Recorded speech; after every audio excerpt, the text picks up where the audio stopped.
Boa noite. Boa noite. Dólar fecha a R$ 3,36, o maior valor em 12 anos. Ministro do Planejamento afirma que flutuação da moeda americana é normal. Eduardo Cunha volta a criticar o governo Dilma e o PT, mas nega uma pauta bomba de votações. Cai o número de latrocínios na capital, mas os assaltos a banco crescem. Ministério Público quer mudança para acabar com o comércio ilegal de alvará de taxista. Mutirão da Secretaria Estadual de Saúde promove testes gratuitos para a hepatite C.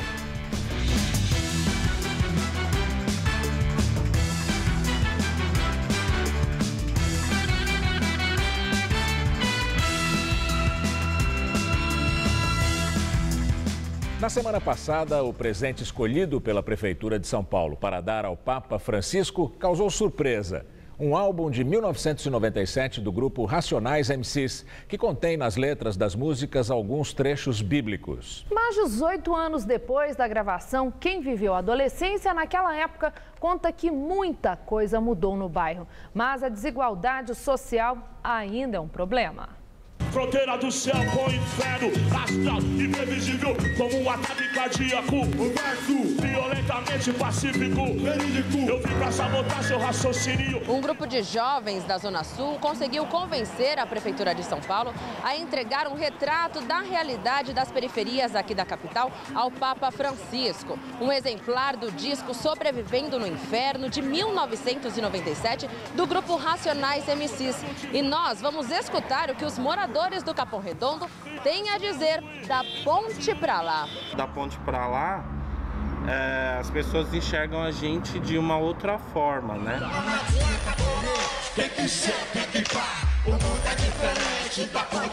Eu boto como referência a ponte João Dias. As pessoas de lá têm uma visão, parece que é um mundo, um planeta, que pra cá já é o outro, entendeu? Na roda de amigos, histórias do cotidiano de desigualdades sociais, miséria e racismo.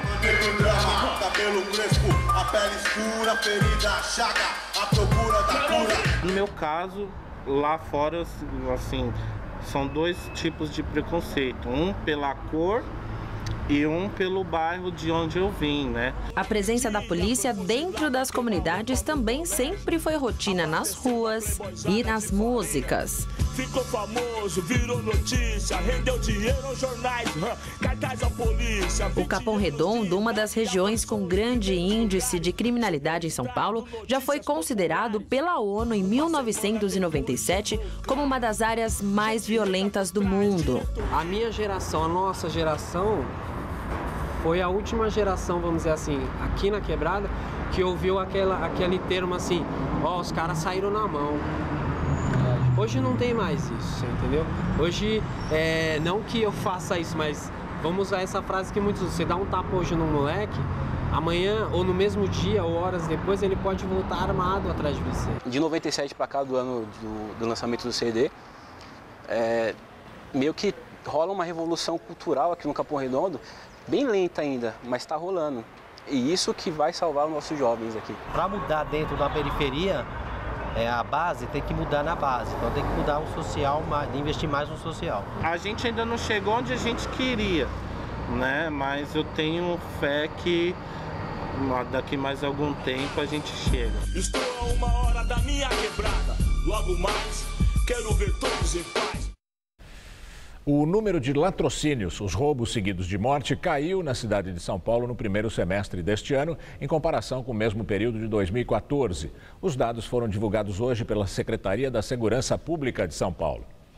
Os latrocínios no primeiro semestre de 2015 tiveram queda de 23,88% na capital paulista. Foram 183 casos em 2015 contra 201 no mesmo período de 2014. De acordo com os dados da criminalidade que vêm sendo divulgados pela Secretaria de Segurança Pública, os roubos a banco foram um dos únicos crimes que tiveram alta na capital. O aumento foi de 23%. O primeiro semestre de 2015 registrou 47 casos, 9 a mais que em 2014. Em relação ao mês passado, a maioria dos crimes registrou queda, na comparação com junho de 2014. Os roubos, em geral, caíram 10,21% em junho e os furtos 11,71%. Há 500 anos, Maquiavel ensinou que o príncipe, ou o candidato à presidência nos dias de hoje, deve fazer o mal todo de uma vez. O bem deve ser feito aos pouquinhos, para que os súditos ou eleitores nos dias de hoje guardem na memória só o que eles ouvem repetidamente. O que era uma lição de política, nos dias de hoje, virou marketing. Faz dias que o governador tucano Geraldo Alckmin está fatiando os dados da Secretaria da Segurança e os servindo em pequenas porções para o noticiário. Mas só os dados positivos, é claro. Pelo menos o marqueteiro dele leu Maquiavel. Uma nova tecnologia pode minimizar os riscos de quem precisa fazer cirurgias complexas no cérebro. A operação é feita com raios gama e dispensa anestesia geral, porque o paciente não sofre nenhum corte e nem precisa ficar internado. Já são 7 anos com as dores intensas na região do rosto. Ela está aqui doendo.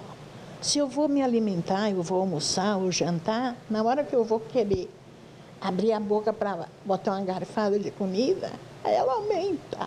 Às vezes eu estou conversando com uma amiga no telefone, tem que desligar, tem que parar, não dá mais. A dona de casa tem um distúrbio chamado de neuralgia do trigêmeo.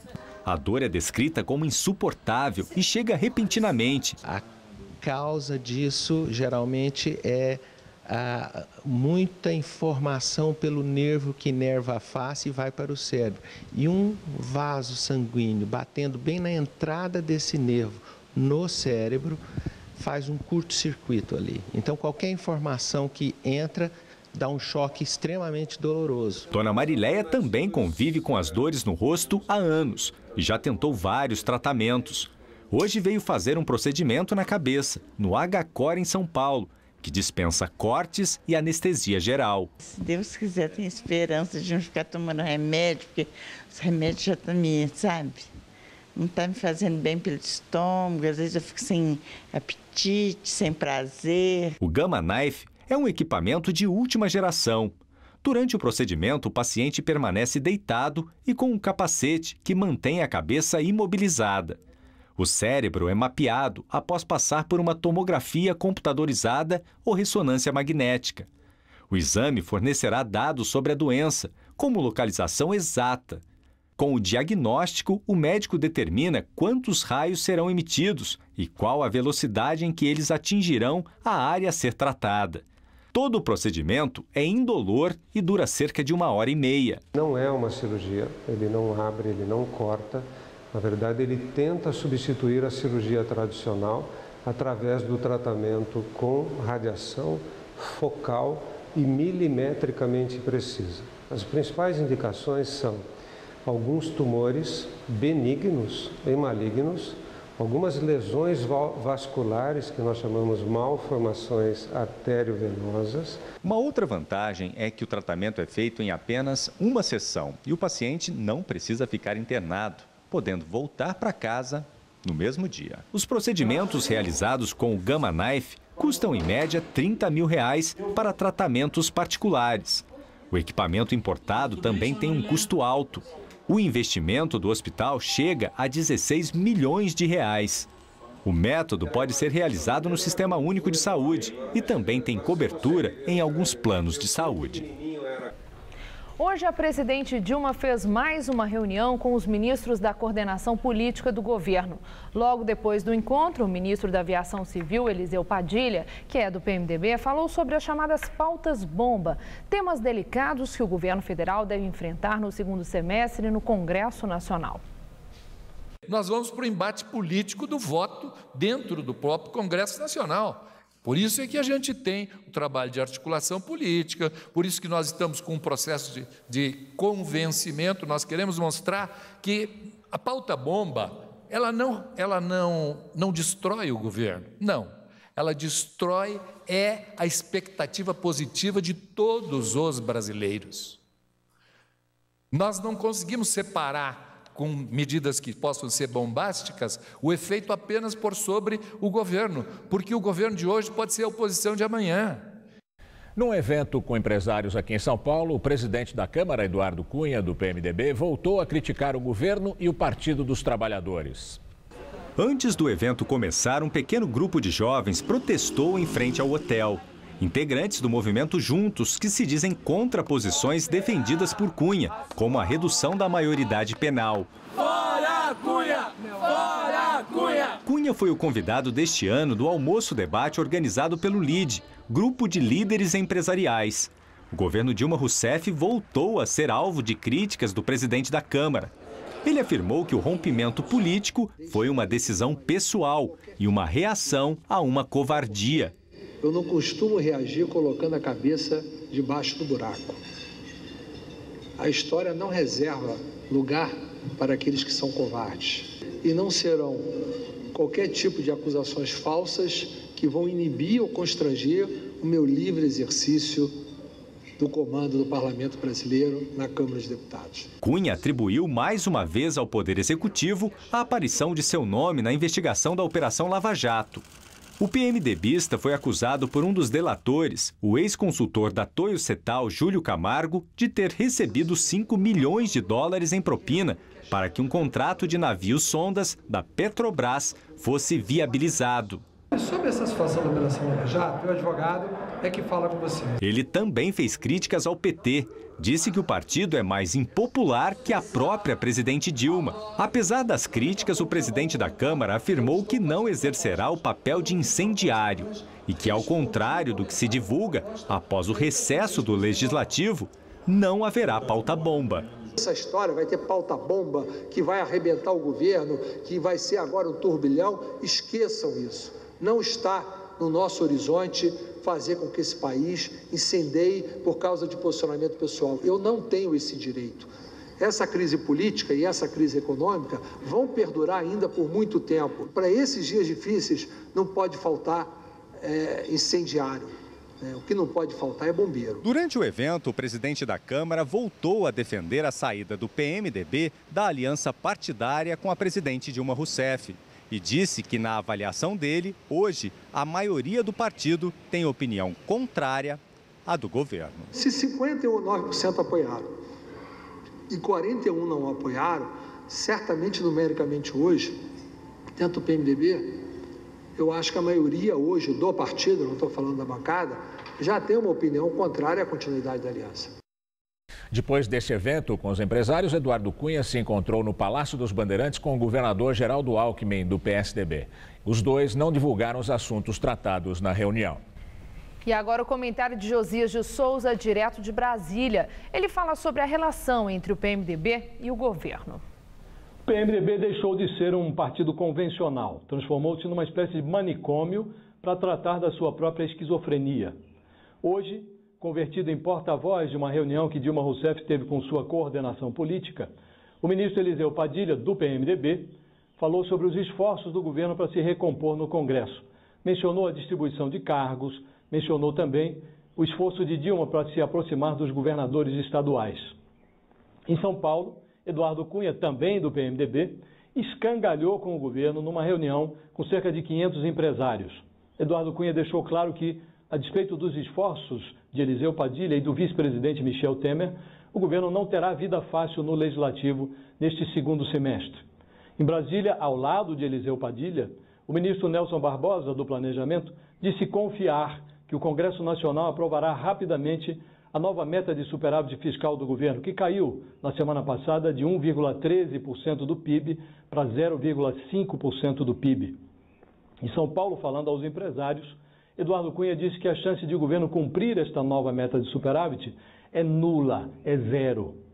Em Brasília, Eliseu Padilha falou da responsabilidade institucional de Eduardo Cunha na presidência da Câmara. Em São Paulo, Eduardo Cunha deixou entreaberta a porta para a tramitação de um processo de impeachment contra Dilma Rousseff. Esse novo PMDB, esse esquizopartido, se comporta como um Napoleão de hospício, guerreando contra si mesmo. Michel Temer e Eliseu Padilha articulam, Eduardo Cunha e Renan Calheiros desarticulam. Enlouquecido, este PMDB informa que pretende lançar em 2018 um candidato próprio à presidência da República. É uma evidência que o PMDB, insatisfeito com esse novo papel de manicômio, ambiciona tornar-se uma piada. Boa noite. O ministro do Tribunal de Contas da União, Vital do Rego, é acusado de receber propina. Ele teria recebido dinheiro durante sua campanha ao Senado. Ele é do PMDB. A acusação foi feita pelo ex-tesoureiro da Prefeitura de Campina Grande, Renan Trajano Farias, em vídeo enviado ao jornal Folha de São Paulo. O dinheiro foi desviado, segundo Farias, de um contrato de mais de 10 milhões de reais entre a Prefeitura e uma empreiteira. Vital do Rego, que será um dos ministros a julgar as contas de 2014 do governo Dilma, nega as acusações. E a semana começou com sol para o paulistano, mas olha, a madrugada foi a mais fria do ano em algumas regiões da Zona Sul. Fez pouco mais de 5 graus. A tarde esquentou e a máxima chegou aos 24. Olha, não deve chover nos próximos 10 dias. De acordo com a meteorologia, toda semana vai ser bem típica de inverno, com tempo firme, madrugadas muito frias e temperaturas amenas à tarde. Mariana Armentano traz agora os detalhes da previsão. A terça-feira será de muito sol, nada de chuva e, consequentemente, a umidade relativa do ar baixa, na casa dos 30% em boa parte do país. É que a massa de ar seco, que já predominava no Brasil, ganhou ainda mais força essa semana. Por isso, em toda essa área em amarelo no mapa, a expectativa é de um dia bem ensolarado, sendo que na metade norte do Brasil faz mais calor e no centro-sul as temperaturas ficam mais baixas. Chuva mesmo só entre o norte do Amazonas, Roraima, Pará e o Amapá e em toda a costa leste do Nordeste. No litoral capixaba, chuvinha fraca e isolada. Mínima nessa madrugada de 8 graus em Curitiba, 9 aqui em São Paulo e 14 em Florianópolis. Durante a tarde, o calorão chega a ser de 30 graus em Vitória, no Espírito Santo, 34 em Cuiabá e 38 graus em Palmas, no Tocantins. Vamos detalhar agora o estado de São Paulo. A grande massa de ar seco garante uma semana de tempo firme e temperaturas até acima da média para o inverno em todas as regiões paulistas. Na madrugada ainda faz friozinho, mas durante o dia as temperaturas disparam, chegando até os 31 graus em Araçatuba e 32 em Votuporanga. No leste do estado também teremos uma grande amplitude térmica, que é essa diferença entre a temperatura mínima e a máxima. Em Santos, no litoral, pode fazer até 12 graus na madrugada e à tarde termômetros chegam à marca dos 28. Vamos ver como ficam os próximos dias aqui na Grande São Paulo? Todos os dias serão de sol e céu azul, máxima amanhã de 25 graus. No meio da semana esquenta mais. Na quarta, temperaturas entre 9 e 26 graus. E na quinta-feira a máxima se mantém, mas o friozinho da madrugada diminui um pouco. O prefeito Fernando Haddad teve hoje uma vitória importante no Tribunal de Justiça que confirmou decisão anterior e atestou que as ciclovias não estão sendo feitas a esmo e sem qualquer estudo. O desembargador Marcos Pimentel decidiu que a prefeitura não é obrigada a fazer consulta pública ou outras consultas populares antes de construir as ciclovias. Em março, uma liminar de primeira instância interrompeu por algum tempo a construção das ciclovias. Agora, o desembargador defendeu o uso da bicicleta como um meio de transporte que deve diminuir o desconforto que atualmente vinga na circulação de pessoas da megalópole. A Bolsa da China continua acumulando perdas e assustando o mercado financeiro. A Bolsa de Xangai teve queda de mais de 8%, resultado que impactou as bolsas de outros países asiáticos que também operaram em baixa. A queda da China hoje, segundo especialistas, foi resultado da divulgação de um índice que mede a produção industrial no país e mostrou um cenário de contração. O ministro do Planejamento, Nelson Barbosa, disse hoje que o câmbio tende a se estabilizar. Em entrevista coletiva no Palácio do Planalto, ele afirmou também que é natural que haja um aumento temporário da inflação, pois o país vive um momento de reequilíbrio das contas. Desde a semana passada, houve uma reavaliação não só por parte do governo do seu cenário fiscal, mas também por parte do mercado, do seu cenário de crescimento, de inflação. Nesses momentos é natural que os preços flutuem Para isso, nós temos o sistema de câmbio flutuante, que é o melhor sistema de câmbio para o Brasil. Agora, nós temos confiança que os mercados vão se ajustar a esse novo cenário e a taxa de câmbio tende a se estabilizar. Nós temos todo o controle da situação para superar as atuais dificuldades e cabe a nós decidir como, quando, em que velocidade e quais são as principais medidas para superar essas dificuldades. Nós estamos fazendo nosso papel, propondo as soluções, dialogando e ajustando onde for necessário, onde o Poder Legislativo, o Poder Judiciário achar que é necessário ajustar, onde o TCU achar que é necessário ajustar, nós estamos ajustando. E agora vamos ao comentário de economia com Denise Campos de Toledo. Olha, a inflação deve ceder mesmo no ano que vem. Primeiro porque não vamos ter um tarifaço como deste ano.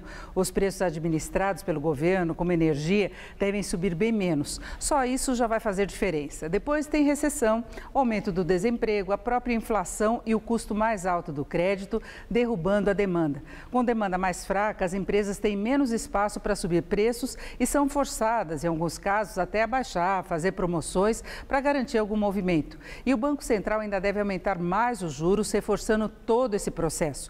A expectativa é que o Copom, o Comitê de Política Monetária, aumente a taxa básica Selic de 13,75% para 14,25% ao ano na reunião desta semana. Mais aumento dos juros básicos pode provocar mais uma rodada de alta nas demais taxas da economia. É por tudo isso que o mercado, de acordo com o relatório semanal Focus, divulgado hoje pelo Banco Central, prevê que o IPCA, o Índice Oficial de Inflação, feche o ano em 9,23%, caindo no ano que vem para 5,4%. O que pode atrapalhar um pouco é justamente o dólar, que já subiu bastante desde a semana passada pelas incertezas quanto ao andamento da economia e um possível rebaixamento da nota de avaliação do país, após a redução da meta de superávit das contas públicas anunciada pelo governo. O dólar mais alto, que hoje fechou a R$ 3,36, pressiona os preços dos importados e a inflação. Pode até ser que tenha alguma estabilidade no curto prazo, mas temos no cenário muitos fatores de incerteza que podem jogar o dólar para um patamar ainda mais alto. Além da possibilidade de rebaixamento, tem a evolução ruim da economia e a crise política. O mercado já prevê uma retração do PIB, do Produto Interno Bruto, de 1,76% este ano, com expansão de apenas 0,2% no ano que vem. Mas ainda deve rever esses números, porque a economia continua piorando. Cresceu o risco de recessão também no ano que vem. Qualquer projeção que se faça hoje tem de levar em conta muita coisa, desde a capacidade de o governo ajustar as contas e encaminhar uma agenda mais positiva, até o risco de rebaixamento do país ou de um eventual processo de impeachment. O que se espera é que 2016 seja menos ruim. É o que dá para esperar por enquanto, mas sem essa confiança toda que o governo quer passar. Eu volto na quinta. Até lá. As centrais sindicais se posicionam contra a política econômica do governo. Em nota, a CUT, Força Sindical, UDT, CTB, Nova Central e CSB dizem ser contra a elevação dos juros e a política de ajuste fiscal. De acordo com o texto, essa política derruba a atividade econômica, deteriora o mercado de trabalho e a renda, aumenta o desemprego e diminui a capacidade de consumo das famílias. Ainda de acordo com o texto, as medidas reduzem a confiança e a capacidade de investimento dos empresários. Amanhã, as centrais prometem um ato na Avenida Paulista. Amanhã também será divulgada a nova taxa Selic. Em visita à África, Barack Obama chega à Etiópia e discute segurança, combate ao terrorismo e direitos humanos. Obama é o primeiro presidente americano em exercício a visitar a Etiópia. Amanhã, ele vai se tornar o primeiro governante dos Estados Unidos a discursar para a União Africana, bloco com 54 membros. Na agenda também estão reuniões com líderes regionais para tratar da guerra civil no Sudão do Sul, que começou no final de 2013 e já matou milhares de pessoas. Ao lado do primeiro-ministro Haile Mariam Desalegn, Obama disse que os dois discutiram questões de direitos humanos. Obama pediu que o país promova a democracia e defendeu mais espaço para os jornalistas e para a oposição. O presidente americano também falou sobre a importância da cooperação contra o terrorismo, com a Etiópia à frente na luta contra o grupo Al-Shabaab, ligado à rede Al-Qaeda e baseado na Somália. Um ataque do Al-Shabaab ontem contra um hotel de luxo em Mogadíscio, a capital da Somália, matou pelo menos 13 pessoas. Um Um grupo de sem-teto que pertence ao movimento Nós da Sul pretende instalar cerca de 120 famílias em um terreno invadido no sábado, na região de Capela do Socorro, na zona sul da capital. Na área da invasão, há placas nas portas indicando que uma empresa funcionava no local. Segundo o grupo, era uma construtora já desativada há cerca de 20 anos. O terreno está invadido, mas ainda não há nenhuma instalação de moradia. Isso porque as pessoas que estão aqui estão garantindo que o local não será invadido por outro grupo. E por aqui tem gente que nunca havia morado nessas condições. É o caso de Terezinha, que não aguentou pagar o aluguel de R$ 900 em uma casa próxima ao terreno. Sem contar que a água e a luz tem mês que chega até mais de R$ 350. Aí eu tenho que estar pegando dinheiro emprestado, tenho que estar fazendo bico, deixando ele sozinho. Aos 72 anos, seu José também não conseguiu arcar com o aluguel e há 2 meses está nesta situação. Ele e a esposa estão cadastrados no programa Minha Casa Minha Vida e esperam que o governo contemple o casal com uma nova casa. E pagar conforme a gente ganha, que nas fichas que foi feita fala quanto é que pode pagar, para ter uma sobra para a gente poder se viver. Vamos agora ao comentário de política com Bob Fernandes. Ano passado no Brasil, 56.765 homicídios, isso fora subnotificação e estatística maquiada. Campeão mundial em números absolutos, mantida essa média superior a 50 mil ano, o Brasil fechará 2015 com 1,5 milhão de homicídios nos últimos 35 anos. Esse massacre no Brasil é maior do que a soma dos mortos dos 27 anos de guerra civil em Angola e de todos os soldados norte-americanos mortos na Segunda Guerra e no Vietnã. Se some a isso os mortos nos 4 anos de guerra na Síria, os mortos na Primeira Guerra no Iraque e ainda não se alcança a tragédia brasileira. E não apenas. Não se atinge nosso 1,5 milhão, mesmo somando-se a isso, todos os mortos em 12 conflitos pelo mundo na primeira década desse século. Mortos nos conflitos Israel, Palestina, Sudão, Afeganistão, Colômbia, Congo, Sri Lanka, Índia, Somália, Nepal, Paquistão, Caxemira e na Segunda Guerra no Iraque. Nesses 12 conflitos, mataram 169.574 pessoas. Isso o Brasil mata em 3 anos. Em 2014, as polícias militares mataram 2.368 pessoas, 7 dos nossos 155 mortos de cada dia, grande parte nos chamados autos de resistência. A propósito, 6 de fevereiro, bairro do Cabula, Salvador, 12 mortes por 9 PMs, comoção na periferia. E os PMs acabam de ser absolvidos em sentença relâmpago dada em 6 meses. Em Manaus, o sargento PM Afonso Camacho foi assassinado durante assalto. No mesmo fim de semana, 37 pessoas chacinadas. Em uma noite, 22 executados a tiros. Nesse domingo, testemunha disse ao Fantástico: a chacina foi retaliação comandada por 5 ou 6 PMs de um grupo de extermínio. Programas de TV e rádio e nos parlamentos, as bancadas da bala faturam com esse morticínio, quase sempre de pobres, estatísticas, sem nome e sem rosto. Embotadas, apavoradas pela multiplicação desse espetáculo, inclusive midiática, da violência, multidões acreditam que a solução para essa guerra civil não declarada está no Bang Bang. Boa noite. Um mutirão da Secretaria Estadual de Saúde ajuda a diagnosticar pessoas com a hepatite C. O objetivo é atualizar o número de pessoas com a doença e antecipar o tratamento. Amanhã, 28 de julho, é comemorado o Dia Mundial de Luta contra as Hepatites Virais. Uma picada, uma gotinha de sangue e o resultado em poucos minutos. Para bem da saúde, né, vale, mas é só uma picadinha de nada, aconselho todo mundo fazer. Melhor saber que tem tratamento para tudo. Hoje teve mutirão por causa do dia de combate à hepatite, que é amanhã. Mas o teste pode ser feito sempre, de graça, nas unidades públicas de saúde. A hepatite C tem cura e o diagnóstico precoce pode prevenir que a doença evolua para um quadro grave. Não tem sintomas, então assim, normalmente quando ela é percebida, ela já está numa fase muito avançada, já está, né, com cirrose ou um câncer de fígado e aí precisando às vezes até estar num momento de transplante, então pega numa num estágio bem mais complicado. O estado de São Paulo notificou 70 mil casos desde o ano 2000, mas desconfia que esse número é muito menor que o real. A estimativa é de que quase 500 mil pessoas vivem com a hepatite C em São Paulo.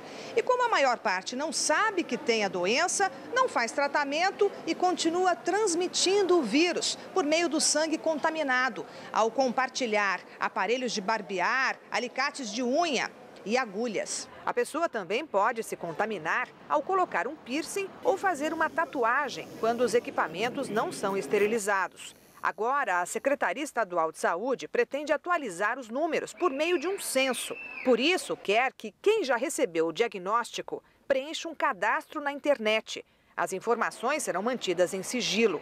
A ideia é planejar melhor diante do novo protocolo de tratamento anunciado pelo Ministério da Saúde, que vai ter novos remédios para aumentar ainda mais as chances de cura. A gente conhecendo o nosso número de pacientes que são portadores da hepatite C, a gente consegue se planejar melhor, ter um planejamento de número de tratamentos, quantos pacientes vão realmente precisar desse tratamento. A gente tem a subnotificação como qualquer doença, né?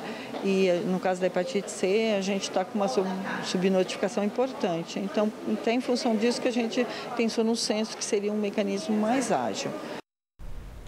Na entrevista do dia com Maria Lídia Flandoli, o prefeito de Guarulhos, Sebastião Almeida. Sebastião Almeida é do PT. Está no segundo mandato como prefeito de Guarulhos e já foi vereador e também deputado estadual por 2 legislaturas, sempre pelo PT. Muito obrigada, prefeito. Eu quero começar, prefeito, com algo que fez assim um ruído, chamou a atenção, que foi a aprovação de 6% do reajuste dos servidores municipais. Na Câmara, muitos vereadores ficaram contra, inclusive alguns do seu próprio partido, do PT, entendendo até e falando que o senhor traía os ideais do PT, não levando em consideração o desgaste do salário dos servidores pela inflação. Eles queriam 8,36% e o senhor, no final das contas, no seu projeto, 6%. Perfeito. Qual foi a justificativa para o senhor fechar a mão? Olha, Maria Lídia, primeiro é importante lembrar que durante esses 2 mandatos meus, todos os anos, nós concedemos o reajuste integral baseado nos índices do Diese. Este ano, excepcionalmente, todo mundo sabe, nós estamos vivendo um momento de retração, um momento de queda na receita, na arrecadação da cidade. E governar também é ter responsabilidade.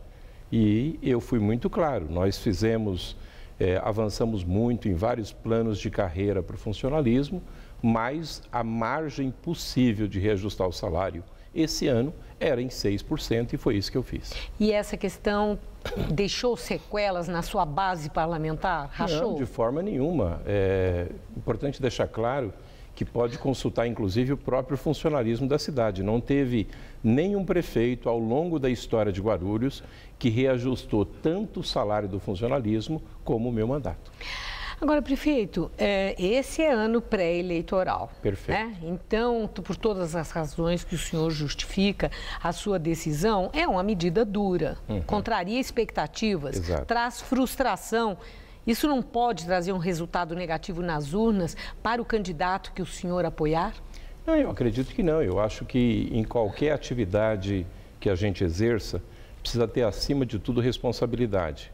O governante ele precisa entender cada vez mais que o dinheiro público não é dele. Ele não pode fazer aquilo que interessa do ponto de vista eleitoral. E essa medida eu tomei correndo todos os riscos, mas sabendo que era a decisão mais acertada, porque a cidade também precisa de saneamento, a cidade precisa de ruas asfaltadas, a cidade precisa de manutenção, a cidade precisa de uma série de outros serviços que o próprio servidor sabe e reconhece.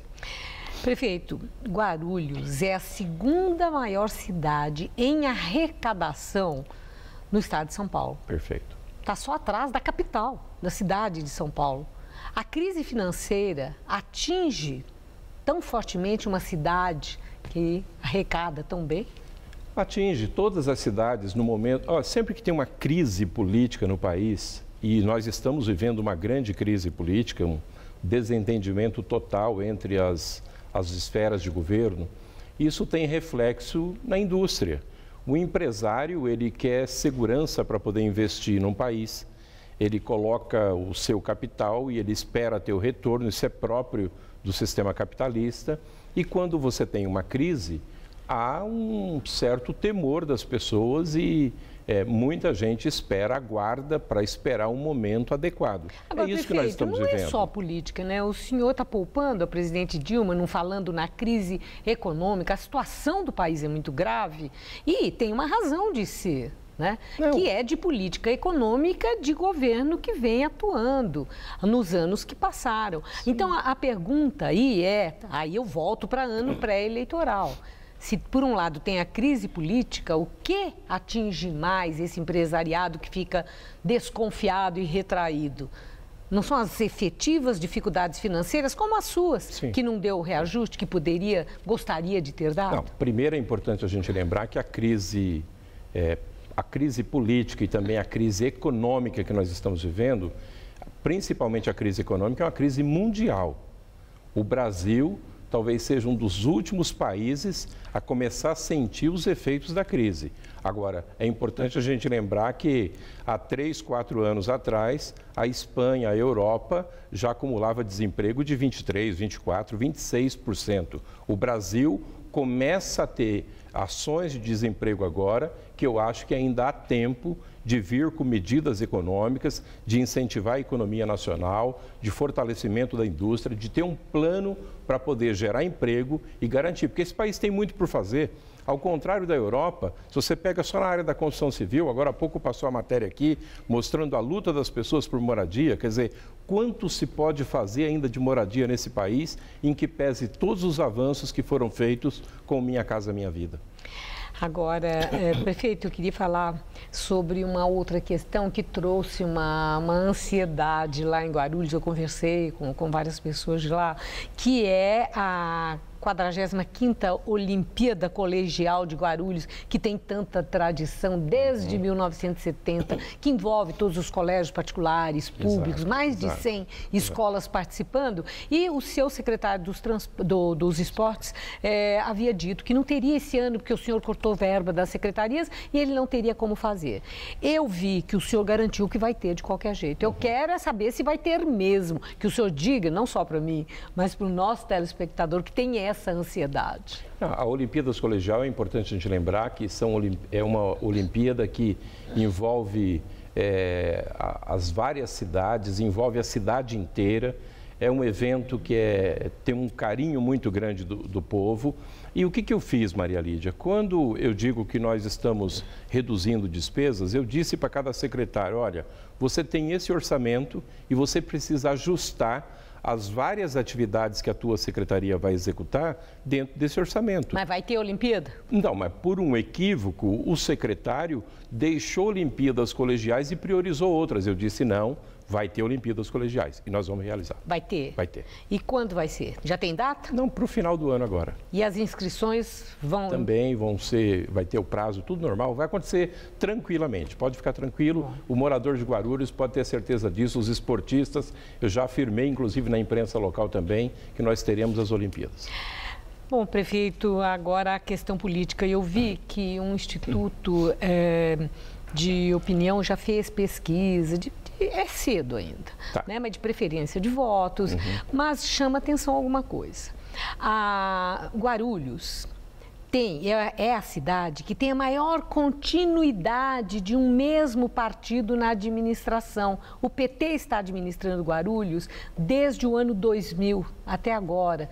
Eloy Pietá, 2 gestões, o senhor, 2 gestões. 15 anos. O ano que vem, 16. O ano que vem, 16 anos. Então, mas nessas pesquisas de preferência de voto, em todos os cenários que eu verifiquei, o PT perde. E aí, alguns nomes que eles colocam lá, até do ex-prefeito Eloy Pietá, que eu nem sei se vai ser candidato, se não vai, porque isso parece que não ficou definido ainda. Não. O senhor está preocupado? De jeito nenhum.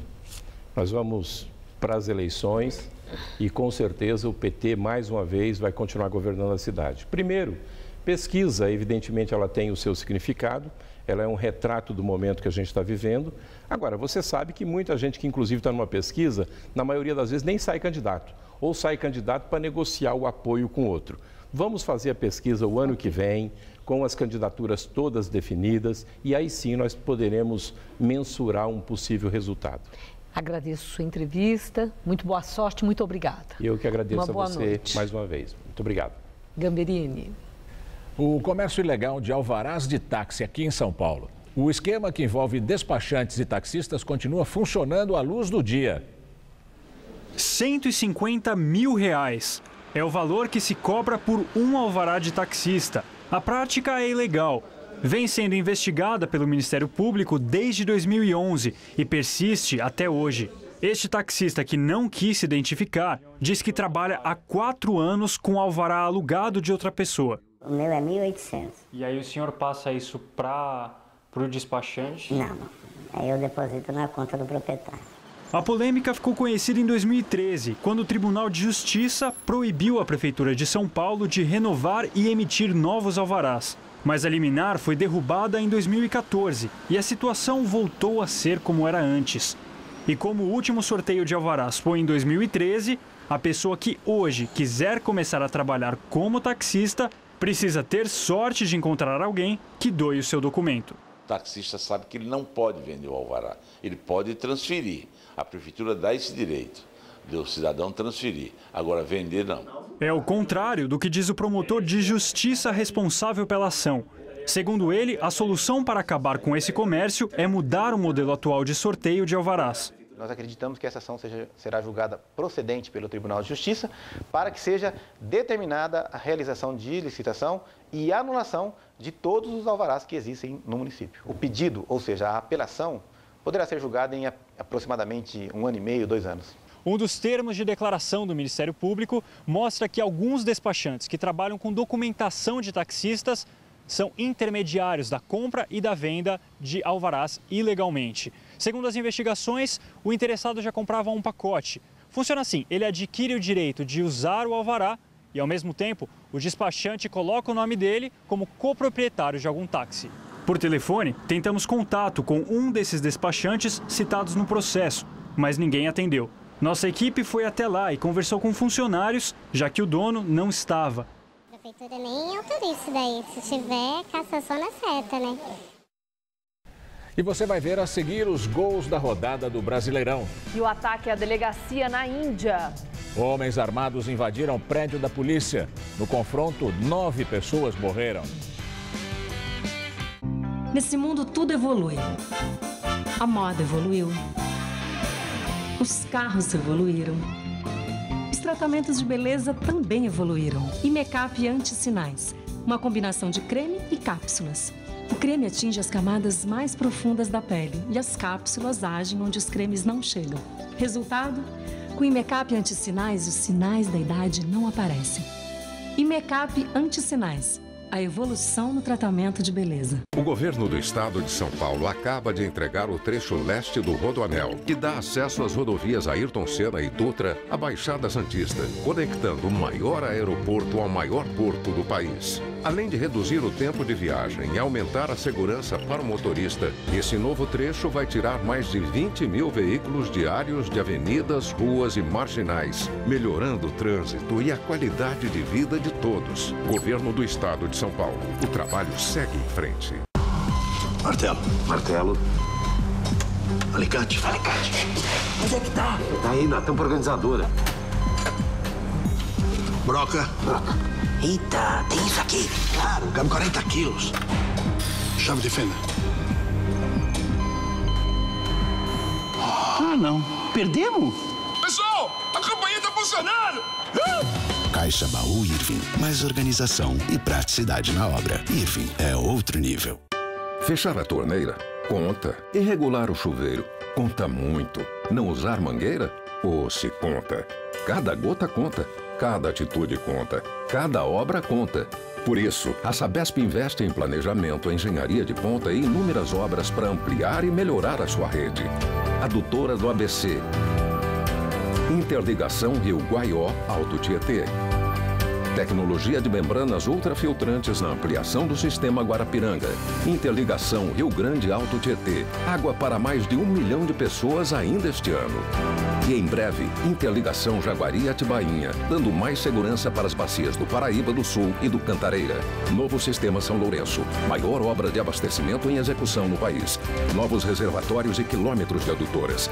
É importante cada um continuar fazendo a sua parte, porque juntos estamos vencendo a maior seca dos últimos 85 anos. Sabesp e Governo do Estado de São Paulo. Nesse mundo tudo evolui. A moda evoluiu. Os carros evoluíram. Os tratamentos de beleza também evoluíram. E make-up anti-sinais. Uma combinação de creme e cápsulas. O creme atinge as camadas mais profundas da pele e as cápsulas agem onde os cremes não chegam. Resultado? Com o make-up anti-sinais, os sinais da idade não aparecem. E make-up anti-sinais. A evolução no tratamento de beleza.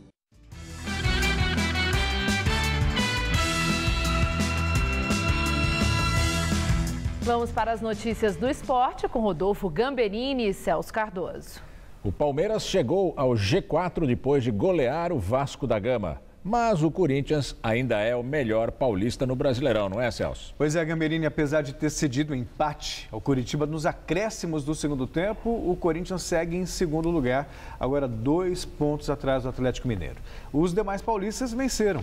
O seu querido Santos deixou a zona do rebaixamento, o São Paulo derrotou o Cruzeiro e o Palmeiras goleou o Vasco da Gama em pleno São Januário, assumindo assim a 3ª posição na tabela de classificação. Em São Januário, Leandro Pereira precisou apenas de 3 minutos para abrir o placar contra o Vasco. Aos 17, após confusão na área, a bola sobrou nos pés de Dudu, que fuzilou para o gol, 2-0. E estava muito fácil. Aos 34 minutos do primeiro tempo, Martim Silva saiu muito mal do gol. A bola bateu no zagueiro Aislan e sobrou para Vitor Ramos, sozinho, empurrar para dentro, 3-0. Já na segunda etapa, o Palmeiras ainda ampliou novamente com Leandro Pereira. Robinho fez boa jogada e cruzou na medida para o camisa 17 anotar mais um, 4-0. O Vasco ainda conseguiu descontar aos 23 minutos com Riascos, tocando na saída de Fernando Praz, mas o estrago já estava feito. Final, Vasco da Gama 1, Palmeiras 4. Coritiba e Corinthians se enfrentaram no Couto Pereira. Aos 41 minutos do primeiro tempo, os paulistas abriram placar com Felipe de cabeça. Mas aos 46 da segunda etapa, Rafael Lucas serviu Evandro, que tratou de igualar o marcador. Final, Coritiba 1, Corinthians também 1. Estádio do Morumbi, Carlinhos fez o cruzamento. Alexandre Pato subiu, tentando desviar, e a bola foi para o fundo do gol. O árbitro da partida deu gol para o atacante Alexandre Pato. Final, São Paulo 1, Cruzeiro 0. Na Vila Belmiro, com 2 gols do garoto Gabriel, o Santos bateu o Joinville por 2-0. Gols marcados no comecinho da partida. Belo gol, né? Com tranquilidade. Sem dúvida, o Santos, sabe, tem mais time do que outros que brigam para não cair. Estava numa situação desconfortável, mas não vejo grandes problemas, não, né? Não. Tem um bom trio de ataque, né? O Gabriel é bom, o Giovani é bom. É verdade. Ricardo Oliveira faz muito gol. Agora, o Palmeiras está voando, hein? Palmeiras está. É curioso, porque eu acho que com o Oswaldo Oliveira o time também iria bem, mas o time cresceu muito com o Marcelo Oliveira. É um time que agride e recompõe também com muita facilidade. Tem uma forte marcação, já está em 3º lugar. E para quem não acreditava muito no Palmeiras no começo da temporada, eu, por exemplo, achava que o Palmeiras ia brigar por título no ano que vem. Não, briga já neste Campeonato Brasileiro. E o Corinthians, o que aconteceu? Conseguiu esse empate no finzinho do jogo, hein? É um castigo, né? O Corinthians teve a chance até de ampliar, fazer 2, 3 gols, não fez e aí acabou punido com gol nos acréscimos. A velha máxima. Pois é, quem não faz, toma, e foi um empate com sabor de derrota. Mas ainda é o melhor paulista, em segundo lugar, 2 pontos atrás do Atlético. Tá bom. Nos outros jogos, destaque para o Atlético Mineiro, que continua firme na liderança. Venceu o Figueirense em Belo Horizonte, está isolado no topo da tabela. E exceção feita a Ponte Preta e Inter, que ficaram no 0-0, houve gols em todos os outros jogos. Confira. Na ressacada, o Atlético Paranaense saiu na frente do Avaí, graças a este gol anotado por Marcos Guilherme. Precisando da vitória, o Avaí saiu para o jogo e chegou ao empate com Rômulo aos 38 minutos do segundo tempo. Mas aos 44, Marcos Guilherme, de novo ele, mostrou oportunismo e garantiu os 3 pontos ao Furacão em Santa Catarina. Final, Avaí 1, Atlético Paranaense 2. Na Arena do Grêmio, Pedro Rocha fez boa jogada e abriu o placar para o tricolor gaúcho contra o Sport. Só que na etapa complementar, o goleiro Thiago não achou a bola e Diego Souza, de ombro, empurrou para o gol. Final, Grêmio 1, Sport também 1. Em Belo Horizonte, o Atlético Mineiro não teve vida fácil, mas conseguiu vencer o Figueirense pela contagem mínima. Lucas Prato, cobrando pênalti, deu a vitória ao Galo no Independência. Em Chapecó, Bruno Rangel recebeu na área e bateu firme para fazer Chapecoense 1, Fluminense 0. Ainda no primeiro tempo, Edson pegou a sobra e soltou a bomba de fora da área, 1-1 na Arena Condá. Mas na segunda etapa, Bruno Rangel de pênalti marcou de novo e assegurou o bom resultado para os donos da casa. Final, Chapecoense 2, Fluminense 1. O Serra Dourada, Guerreiro deu bela assistência para Marcelo Cirino fazer um único gol do jogo. Final, Goiás 0, Flamengo 1. E o técnico Ricardo Gomes, lembra dele? Está de volta ao futebol 4 anos depois de sofrer um acidente vascular cerebral. Ele estava no Vasco da Gama quando sofreu o AVC. Desde então, chegou a trabalhar na parte diretiva do clube, mas agora decidiu mesmo voltar às atividades como treinador. Hoje, ele foi apresentado como novo técnico do Botafogo. A porta com o escudo da estrela solitária se abre e surge um homem tentando recomeçar no futebol. Aos 50 anos, Ricardo Gomes é o novo treinador do Botafogo. Apresentado hoje no estádio Newton Santos, quase 4 anos depois de sofrer um AVC, quando comandava o Vasco da Gama. Muito feliz de estar retornando ao que eu gosto de fazer, né? Exatamente, treinador. Vocês já vão ver que tem, claro que eu não recuperei 100% a parte física, recuperei a parte motora, mas não a acessibilidade. Então você vai ver alguns, vamos dizer, uma sequela, tá? A preocupação minha é fazer o Botafogo voltar para o lugar que ele nunca deveria ter saído. E o volante Fred do Shakhtar Donetsk e da seleção brasileira também foi flagrado no exame antidoping. Segundo informações divulgadas hoje pelo canal Fox Sports, o volante Fred, que esteve com a seleção brasileira na última Copa América, foi pego num teste antidoping realizado durante a competição. O diurético hidroclorotiazida foi detectado numa amostra de urina do atleta. A substância não gera melhora no desempenho, mas pode mascarar a utilização de outras substâncias, por isso está na lista de proibições da Agência Mundial Antidoping. A análise da contraprova será divulgada amanhã, então só amanhã a CBF deve se pronunciar sobre o assunto. Fred, que atua pelo Shakhtar Donetsk da Ucrânia, está na Turquia com a equipe que vai participar da fase preliminar da UEFA Champions League. É isso, tomara que não seja verdadeiro o resultado. Não, mas tudo indica que Tudo indica que é? Sim. E que tipo de punição ele pode sofrer agora? Pode sofrer até 2 anos de suspensão. Vixe, Maria. Tá bom. Obrigado, Celso. Boa noite, até mais. Boa noite. Estela. Homens armados invadem delegacia de polícia na Índia. No confronto que durou 12 horas, morreram 9 pessoas. O governo do Paquistão condenou o ataque e afirmou que foi um ato de terrorismo, mas não especificou qual grupo teria realizado o ato. A batalha começou de madrugada no estado de Punjab, perto da fronteira com o Paquistão. 3 homens fortemente armados e vestidos com uniformes militares atiraram contra um ônibus de passageiros e depois se refugiaram numa delegacia. O confronto terminou após 12 horas. Além dos 3 invasores, morreram também 3 policiais e 3 civis. Os autores do ataque teriam entrado na Índia pelo Paquistão. Se for comprovado que eles vieram do outro lado da fronteira, o ataque deve elevar a tensão com o país vizinho. O controle da região da Caxemira foi a causa de 2 das 3 guerras que a Índia e o Paquistão já travaram desde que se tornaram independentes da Grã-Bretanha em 1947. Depois de bombardear pela primeira vez o Estado Islâmico na Síria, a Turquia atacou posições dos rebeldes curdos. Combatentes curdos no norte da Síria acusaram o exército turco de bombardear suas posições perto de uma área que está sob controle do Estado Islâmico. E tanques turcos atacaram uma localidade no norte da Síria, controlada pelas unidades de proteção popular curda. As unidades se tornaram aliadas importantes dos Estados Unidos no combate ao Estado Islâmico e são ligadas ao PKK, o Partido dos Trabalhadores do Kurdistão. O objetivo da Turquia seria atacar os curdos, em vez de lutar contra o Estado Islâmico. A minoria curda quer a criação de uma região autônoma em partes da Turquia e da Síria. O ministro do Exterior declarou que os separatistas curdos são tão terroristas quanto os jihadistas do Estado Islâmico.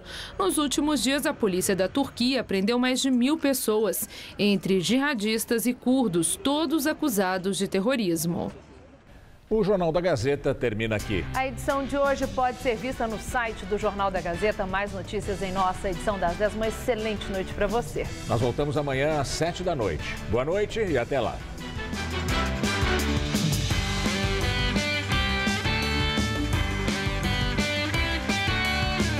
Conheça o trabalho social do oftalmologista Marcelo Cunha no Todo Seu. Hoje, 10h30 da noite.